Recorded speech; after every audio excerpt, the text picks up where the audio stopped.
નમસ્કાર. પક્ષ વિરોધી પ્રવૃત્તિ કરનાર સામે ભાજપની લાલાંક, 34 કાર્યકર્તાઓને સસ્પેન્ડ કરતા ખળભળાટ.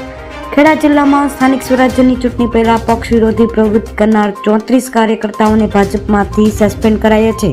5 નગરપાલિકા સહિત 2 તાલુકા પંચાયતના કાર્યકરોને સસ્પેન્ડ કરાયા છે. મહુધા નગરપાલિકાના પૂર્વ પ્રમુખ વિધિબેન પટેલ તથા ખરીદ વેચાણ સંઘના પૂર્વ ચેરમેન મહેશ પટેલને સસ્પેન્ડ કરાયા છે. સ્થાનિક સ્વરાજ્યની ચૂંટણી પહેલા ખેડા જિલ્લામાં પણ ભૂકંપ આવ્યો છે. ખેડા શહેર યુવા મોરચાના ભૂપેન્દ્ર ગોહિલ સહિત અન્ય 2 કાર્યકરોને ભાજપ પાર્ટીમાંથી સસ્પેન્ડ કરાયા છે. પક્ષ વિરોધી પ્રવૃત્તિ બદલ સભ્યોને ભાજપમાંથી સસ્પેન્ડ કરવામાં આવે છે. જિલ્લા ભાજપ પ્રમુખ અજય બ્રહ્મભટ્ટ દ્વારા પક્ષ વિરોધી કામ કરનારા કાર્યકરો સામે લાલ આંખ કરવામાં આવી છે. સ્થાનિક સ્વરાજ્યની ચૂંટણી પહેલા જ પક્ષમાંથી સસ્પેન્ડ કરવામાં આવ્યા. આ ઉપરાંત પંચમહાલ જિલ્લાના 8 સભ્યોને સસ્પેન્ડ કરવામાં આવ્યા છે. ધન્યવાદ.